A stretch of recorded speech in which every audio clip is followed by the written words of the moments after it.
Ani ang mga nag-unang balita karong gabi una. Pasilidad nga gihimong morgue way permit, 16 patay gitapok sa sulod.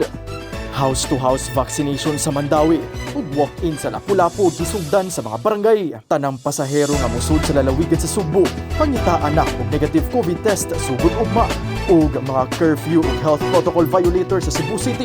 Pidoble. Kini atong diskutan din hilang sa Newsbits. Okay, maayong gabi mga ka-super, maayong gabi ka-super Chari Coronel atong kauban mga ka-super, no? Karon sa atong programa sa Newsbits sa Super Balita Cebu nga magtuki og mga nahipos natong balita karong gabi una. Yes, maayong gabi ikanas og sa atong mga viewers, ilabi na sa atong mga taxi driver, mga bus driver, mga PUV drivers din na karon nga naminaw sa atong tulumanon karong gabi una adlaw Martes, Agosto 17. Dali ta kayong panahon Kenneth, no? Paspas ra gid ang panahon iniguman sa Agosto, bare month na mugawas na si Jose Marichan. So maayong gabi sa ato ang mga empleyado din ha nga bag-o ni out sa ilang mga tagsa-tagsa ka mga trabaho sa tagsa ka mga panimala. Ayong sa tanang mga nanaw nato karon ilabi na sa mga OFW taman mo.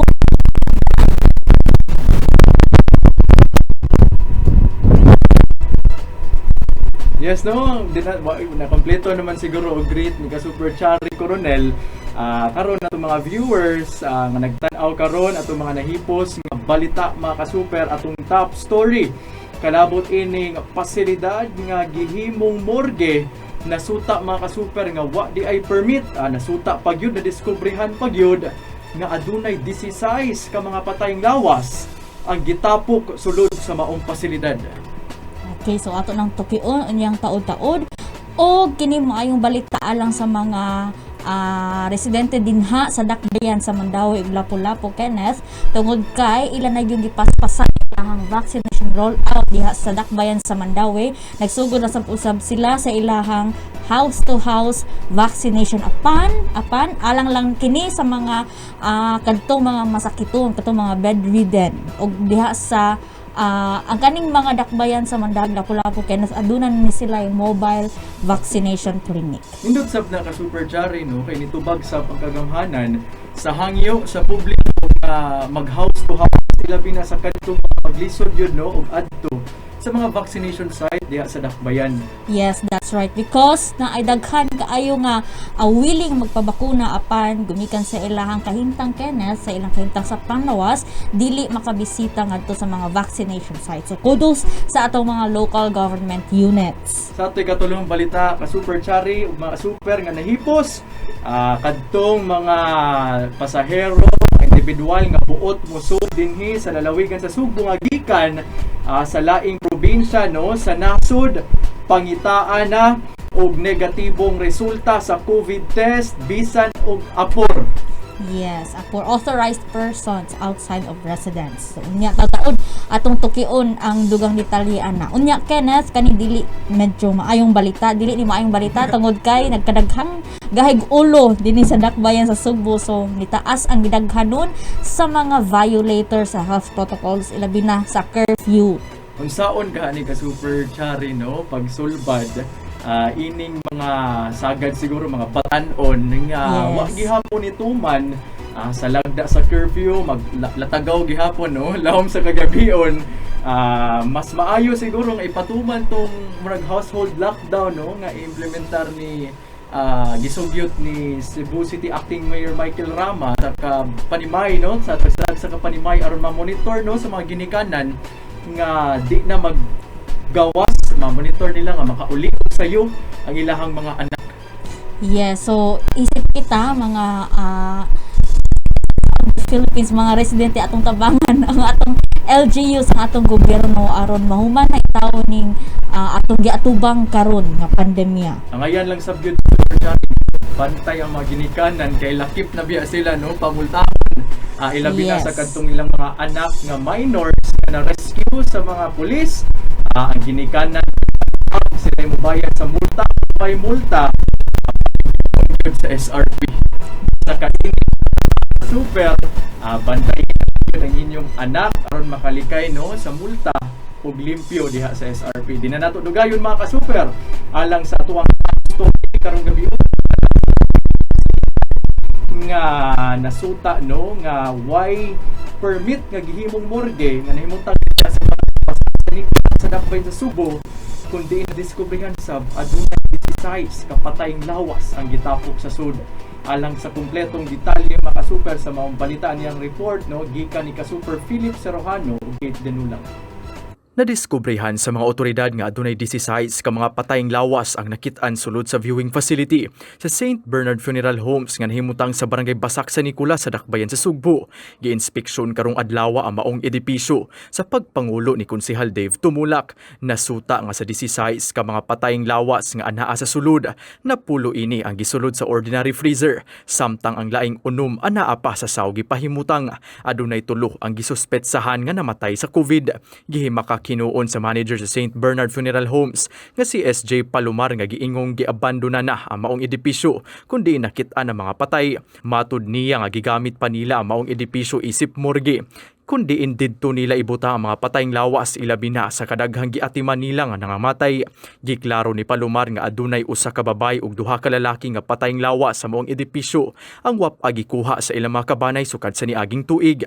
Gibutyag sab ni Palomar nga aduna sila'y permit alang lang sa viewing ug di tambakanan sa mga patayng lawas. Nunot ini ni padayag si Tumulak nga adunay nahimong kalapasan na maong purinarya. Nagkanayon si Tumulak nga posibleng adunay sabotahe tali sa St. Bernard ug laing punerarya nila nga kliyente. Sanglit kiingong dako ang bayad sa storage fee nga mukantidad sa 13,000 pesos sa unang adlaw ug 8,000 pesos sa musunod nga adlaw. Sa karon gikatakdang mohimo og inspeksyon ang Cebu City Health Department sa maong morgue aron masusi kung aduna bay sanitation permit ug ubang permit ang maong pasilidad. Samtang base sa dato sa Department of Health Central Visayas kagahapon, dugang 24 ang nipanaw nunot sa COVID. Okay mga ka-super mo to no ato ang top story karong gabi una posible gyud ka super chari no, nga manubag ning purinarya gumikan kay nasuta di ay sa otoridad nga wa di ni siya permit isipin mo ang morgue no nga maoy tambakanan sa mga patay ang anaarang niya nga permit mao ang permit no nga maka kining viewing isip viewing facility ang maong purinarya karon posible gyud bag ni kay delikado man ni sa publiko ilabi na no sa kining air contamination ni ang anaaraw mo sa aduna sab koy makita diha no nga daghan kaayo mag-atang og mga sakyanan diha no atubangan gyud sa maong gibutngan sa mga patayng lawas. Yes, Kenneth. Og muhimo sab og separate investigation ang City Health Department sa Dakbayan kung aron sa taon kung aduna ba kini sanitation permit og ubang mga dokumento aron maka-operate sila as a storage facility. 16 ni ka super chari no patayng lawas. Adunay tulo ini ang gisuspetsahan pa mga ka-super nga COVID-19 wa pa gi-confirm wa pa gi-verify but hopefully no nga gyud COVID-19 kay samot ka delikado.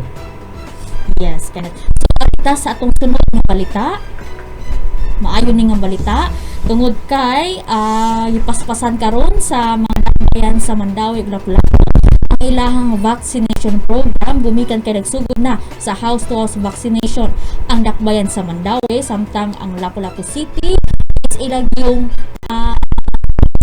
kini ilahang paggamit damit mobile vaccination clinic. Ania ang duhang detalye.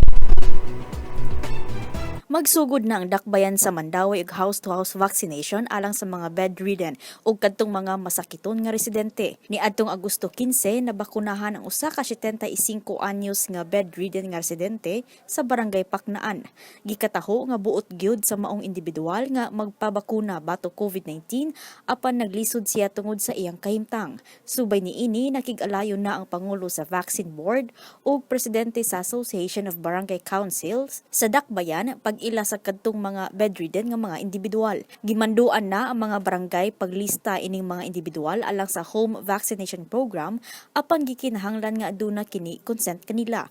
Mamahimo rasab nga makatawag ang mga kabanay sa maong mga individual sa ilang barangay aron marehistro. Sa karon adunay mobile vaccination clinic ang nag-operate sa syudad matag weekend. Samtang sa dakbayan sa Lapu-Lapu, mamahimo na sab ang walk-in sa gilusad nga vaccination sa mga barangay sa syudad. Apan giabisuhan gihapon ang mga individual nga magparehistro langdaan sa online registration sa kagamhanan sa dili pa moadto ang vaccination team sa ilang barangay. Ug kung ugaling di karehistro online, mamahimo rasab nga moderetso og rehistro on-site alang sa magpabakuna. Karong simanaha ang bisitahong barangay sa mobile vaccination clinic sa Lapu-Lapu City, mao ang mga barangay sa Agos, karong Agosto 16, Kanhulaw sa Agosto 17, Punta Inganyo sa Agosto 18, Subabasbas sa Agosto 19, ug Basak Malusog sa Agosto 20.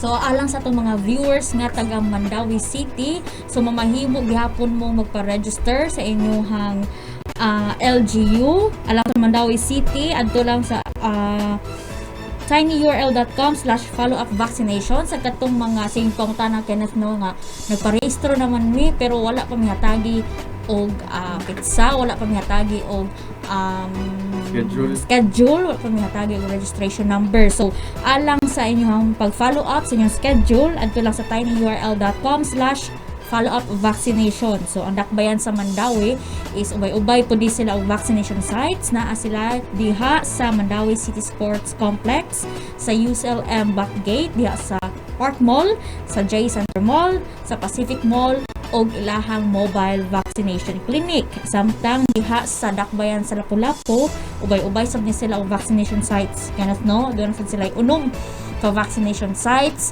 Apil na niini ay ilahang mobile clinic diha sa Island Central Mall, sa Waterfront Mactan, sa City Auditorium diha sa Mactan Newtown ug sa Hoops Dome. So sa kadtong mga pangutana nga dugay na kuno kay sila parehistro apan wala pa gid sila tag schedule. So mamahimo inyong tawagan ang inyong mga LGU para mo follow up sa inyong schedule sa kadtong mga wala pa gyud nagparehistro sa bakuna. So kun naa na mo unsa ba dapat magud Kenneth no if ikaw kanang desidido na gid ka magpa-vaccine, diba? Because imaman pud nang lawas. Naamatay ato ang tagsa-tagsa ka mga rason, but the government is kana gid encourage gid nga magpabakuna kay maura gid na ang makapahunong niining pandemya aron ato na makaabot ang herd immunity unta kung kaloy ata sa Ginoo before Christmas, di ba? Kay murag gimingaw naman ta. Yes. Gimingaw naman ta nga mag-celebrate og Pasko nga kanang sa new normal na makakita na ta sa atong mga tapok sa pamilya, yes, mga lahi raman din higala, no? Yes, because ang Pasko diha ra gid taon magkatapok-tapok ang mga pamilya Kenneth, labi na kanang mga lagyo ayo nga mga relatives. So naot pa unta mga ka-super nga kita atong tabangan sab ang ato ang LGU. Sa katong mga naa sila reservation Kenneth nga kanang magpabakuna dili man ni pugsanay ning pagbabakuna no. Ano no, tubag sa pangutana ni Sharon Carcueva Silvano. Kung pwede ra ba di magpa-vaccine ka super, pwede ra gyud kaayo ma'am no, depende ra gyud nimo na nimong diskresyon kung sa pagkakaroon di pa ka ready, di pa ka andam, posible siguro sa imong mga nadungog no nga mga storya sa imong mga silingan, storya sa mga ubang tao mo nang hinungdan nga mahadlok ka, okay ra gyud kaayo ma'am. Wa gyud gipubos ang mga tao, mga residente nga magpabakuna bato COVID-19, but gi-encourage lang sila no kay aron sakto to ma-achieve ang herd immunity aron pod no maabot ang panahon nga mo-live na tano sa atong new normal life with COVID-19. Murag anaa na gyud siguro na ka-super chari no ang COVID.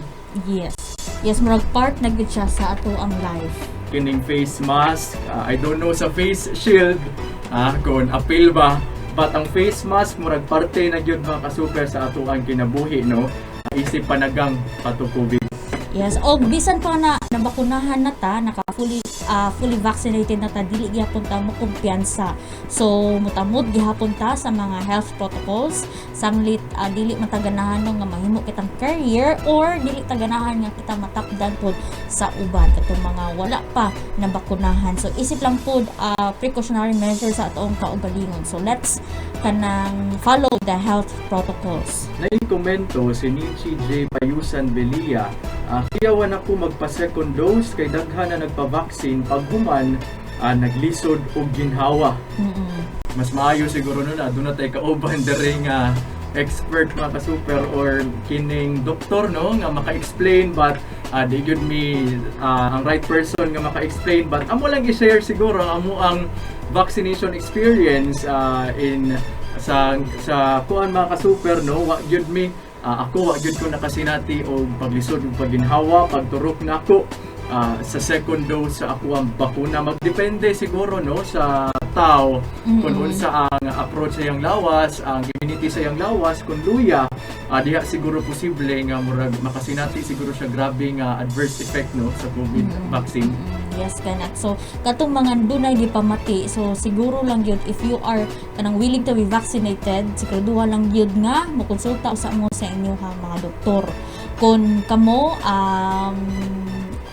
maayo ba ning bakuna ninyo, di ba? Because ang lawas na is lain-lain siya. Nalain taog ka ng kuan sa lawas o takahigbaw sa uban kung grabe ang ilahang adverse effects apan sa uban is murarag normal. So depende kung unsay pag-react sa inyong lawas sa kana nga specific nga bakuna.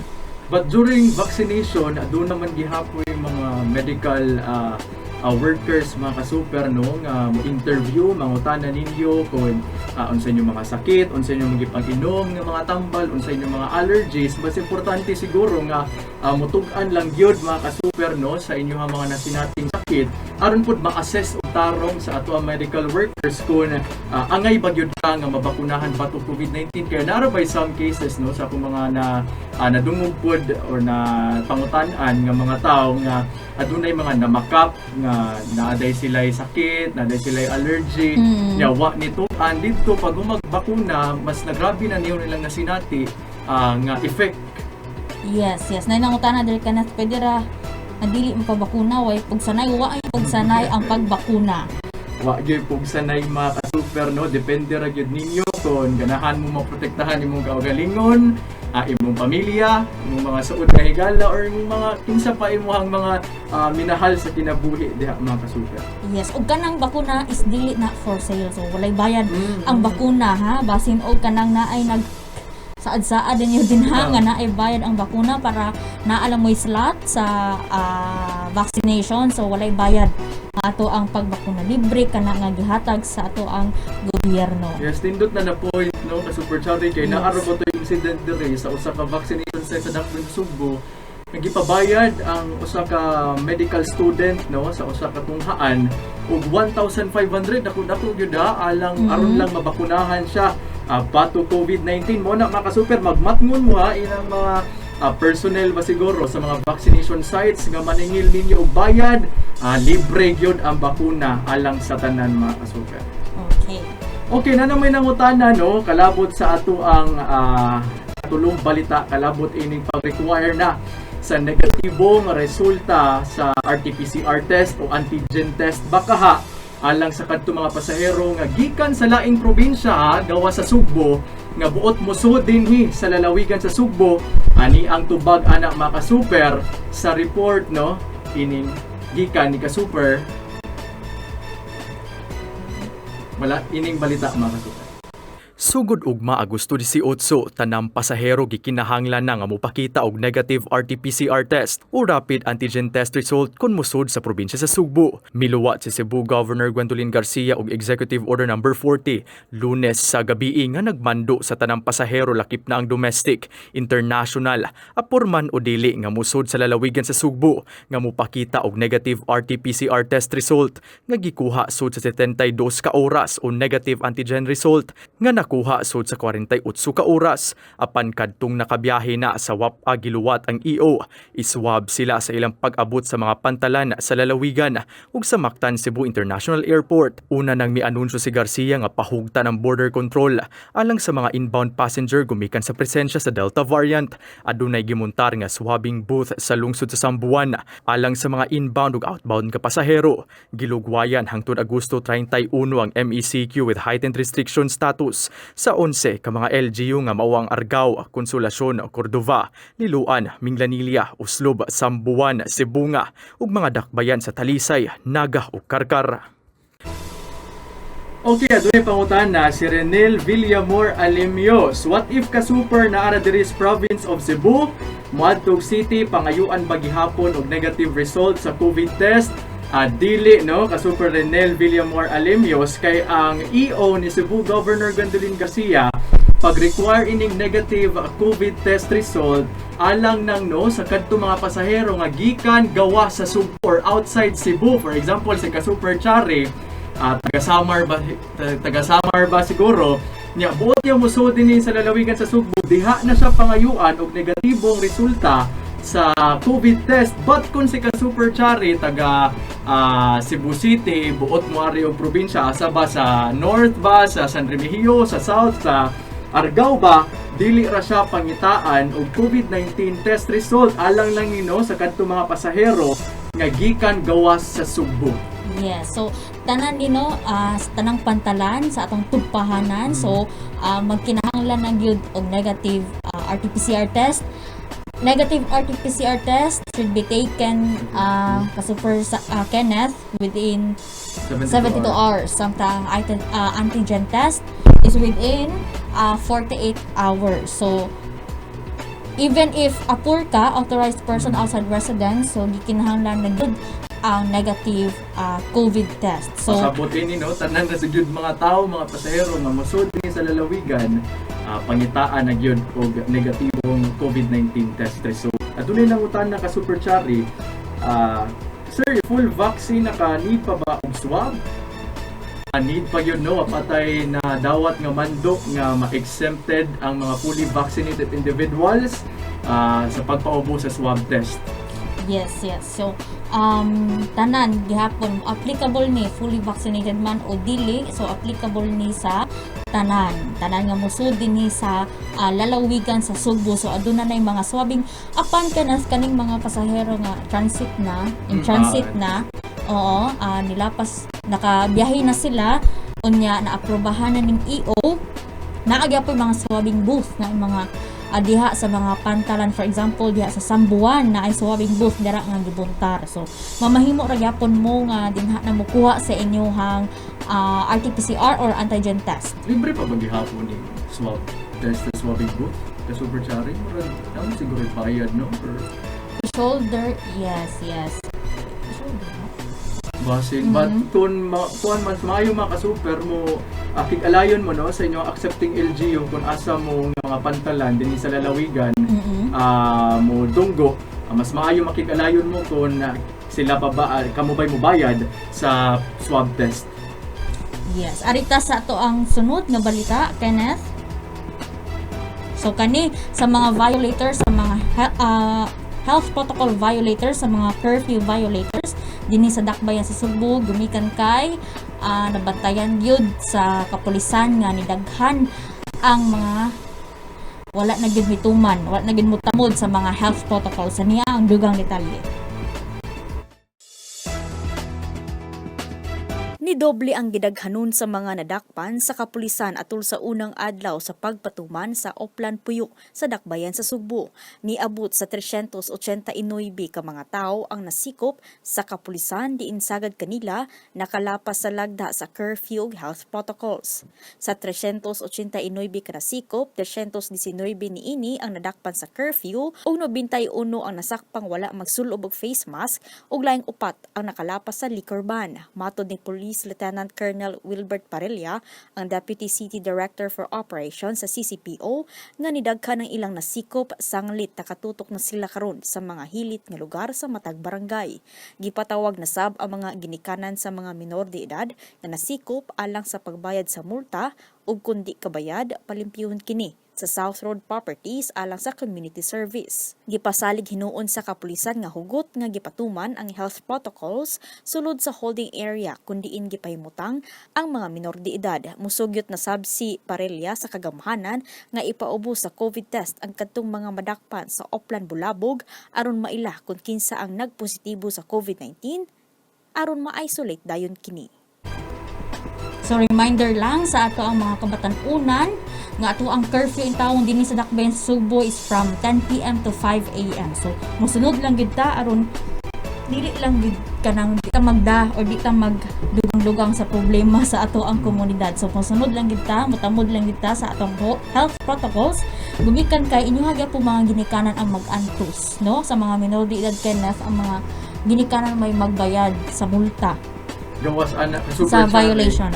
Ang kapulisan mosugyot na sab sa EOC sa Cebu City nga kun ugaling kadtong mga individual nga masikop sa Uplan Bulabog ipaubos na sa swab test pagsuta gyud no kun positive diha na i-isolate sila kay diha man delikado no ang pag-transmission sa COVID virus nga wa ka kahibaw naglaraw-laraw ra ka daghan na kay kag nahinabi no nya positibo day ka sa COVID-19. Ang ay sa mga ka-super no magbantay-bantay or mo update no or maminaw sa mga balita kalabot ini no pagpaubos na sa swab test kining mga sikop sa Uplan Bulabog but isugyot pa na makasuper dito sa EOC. Yes. Naalang tay gamay nga clarification Kenneth katong requirement na sa negative RT-PCR or antigen test sa pagsud dinhi sa probinsya sa Sugbo amo gyud ang mubayad. So ang libre ra sa ato ang swab test is OFW na so ang OWA ang shoulder sa ilahang swab test apan kung ikaw dili ka OFW so ikaw ang shoulder ikaw ang mubayad sa imong RT-PCR or antigen test result. So gibuhat nino aron dili mo katak pag maayo ang dili mo daghan mapungan ang pagdaghan sa mga kaso sa COVID-19 o mapungan ang pagkatak sa Delta variant. Daghan-daghan na gyud ka super chari no requirement lakip na sabihin kining bag-o nga requirement ang COVID-19 test result nga negative ubay-ubay gyud ang magasto nimo kung mobiyahe ka. Mas maayo siguro kung dili importante makasuper no nga mupuyo lang sa panimay. Yes, puyo lang kita sa panimay, maghuwat lang kita nga aron ma-okay na ni, aron ma-okay na ato ang kanang sitwasyon kay dugay-dugay na punta nga nag-atubang ining pandemya Kenneth no. It's 2 years na siguro. Pagkapin duha ka tuig na. So kana lang. Mutamod lang kita sa ato ang mga health protocols. Gikan ni Merlina Diasis, hunong na taon pabadlong aron mahuman na ta. Mao na no mga ka-super tumaginikanan ang ay sabgyud magmatngon magbantay sa ilahang mga anak kay sila ra magyud makakontrol ka-super chari no sa ilahang mga anak nga especially mga minors pagyud nga maoy sagad nga mga madakpan kay nakalapa sa lagda sa curfew ana-atlan sa mga internet cafe ug wa pagyud nagsulob og face mask.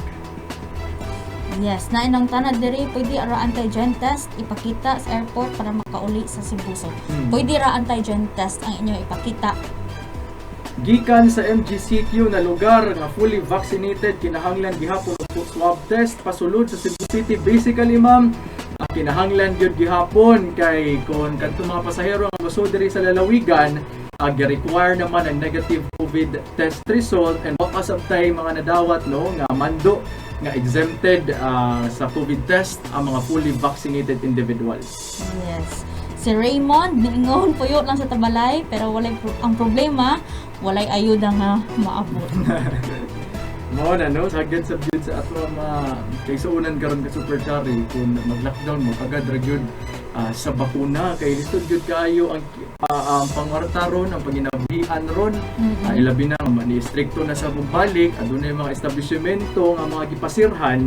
Mao na atong goal mga ka-super no, mga hibalik gyud ta sa mas pinakaubos, unsa man, dili kayo stricto nga Nga quarantine quarantine. classification. Aduna pa ba mo yung mga pangutana mga ka-super? Feel free to comment na ha sa inyong mga katapusang pangutana, pa-shout out diha or komento or sentimento kalabot sa itong gipangisgutan nga balita.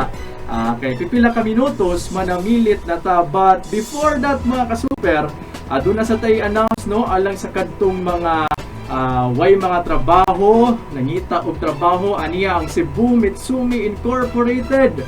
Nangita sila og production manager mga ka-super, ingon man information systems advisor, inyo makita sa screen no, alang sa ubang detalye kung kinsa inyong kontakon, kung buot mo apply ini mga positions nga gihatag sa Cebu Mitsumi Incorporated mga ka-super. So kung aduna mo makaila diha nga mga higala nga nangita og trabaho, haom yun ni mga ka-super no, kung ilahang ganahan yun ning trabaho kining job offer nga gihatag sa Cebu Mitsumi Incorporated. Yes. Aduna pa ba yung nangutana? Kani si anay pangutana dire kanat kang ate siyang Ibanez kung gikan sa Isabel Leyte paingon sa Danao. Same ra gyapon ang requirements ma'am tungod kay sa EO ni Governor Gwendolyn Garcia sa tanan ning Pantalan ug tugpahanan dinhi sa Sugbo. So gikinahanglan gyapon ang negative RT-PCR or negative antigen test result. Si Rosalejo, sir, pwede ra antigen test ang ipakita sa Mactan Airport? Yes, no? Antigen test, valid 48 hours preceding arrival. Ang RT-PCR test, 72 hours preceding arrival yung madinhino sa port of entry sa lalawigan sa Subo. So, effective ni siya mga ka-super tomorrow, August 18. So, mga starting tomorrow, gikinahanglan na ni nga mga requirements. Kang ate siyang, kuan man ni imong pangutana, ma'am. Round trip. Danao to Isabel Leyte. Pangutana sa inyong LGU, ma'am ate siyang Ibanez, kung unsay ilahang requirements din ha. Paulit ni mo din ha sa Leyte. So, magdepende sa requirements sa Leyte, sa Isabel Leyte, for specific. So, pangutana lang. Si Tony Gonzaga, kung muuli sa Camotes, okay ra ba? Doon naman kita taga-Camotes dere, okay ra ba ka super frank? Waray makapangitaong requirement. Wala ra daw mga ka-super no mismo nga taga-Camotes. Wala ra kuno ipangitaong. Wala ra because Camotes is part raman po na siya sa Sugbo, no? Unlike kung ikaw from other province, let's say for Negros, na moadto ka og napay kuan, Frank wala no. Walay direct nga kuan. So agi gid ka og mainland Cebu, di ba? So mao na inter LGU wala ra requirements nga pangitao. Agino atong karon dagan kay nangutana kung unsay mga requirements sud sa lalawigan sa Sugbo ang negatibong resulta sa RT-PCR test alang nino sa kadto mga pasahero gikan gawas sa Sugbo or outside Cebu, but kung within Cebu ra ay muhang makuha ra gyud no masugatan ang mga checkpoint sa Cebu City ug sa mga ubang LGU no sa lalawigan sa Sugbo. Yes. Unsay requirements sa biyahe gikan sa Zamboanga to Cebu City? Mao to ma'am ang tubag. Negative COVID test ang gikinahanglan inig sulod nimo sa Cebu City. Inig balik nimo sa Zamboanga, si kinsa ni siya, si Lucille Gorea. Inig balik nimo sa Zamboanga, so make sure nga mangutana kadaan sa ng LGU aron dili na kayo lisod inig balik nimo diha sa Zamboanga kung unsay entry requirements nila dinha. Okay mga ka-super, murag wala naman siguro yung mga nangumento no, wala save ng utana. Daghan kaayong salamat mga ka-super ha. Pasensya kung na doon namin mga pangutana nga wala natubag. Pasensya kaayong mga ka-super kay pusot-pusot yun ang momento karon no. But hopefully sa mga umaabot nato nga newscast sa News with the Super Balita Cebu, matubag na namo inyong pangutana. So daghan kaayong salamat mga ka-super ha. Pag-uba namo karong gabi una ni ka-super Chari Coronel sa atong programa sa News with the Super Balita Cebu. Okay, so kitang tanan mag-amping lang tungod kay doon na patay atong kaaway is dili nato makit-an kana. So double protection lang ta, mag-amping ta kanunay. Og dahang salamat sa mga viewers sa atong mga suking tig paminaw, tig tanaw sa atong tulunganon matagabi, Lunes hangtod Biyernes. Nautunta mga ka-super, no? Magkita-kita pata ugma adlaw Miyerkules dinhilang sa Newsbeat sa Super Balita Cebu. Stay safe, stay at home, and God bless.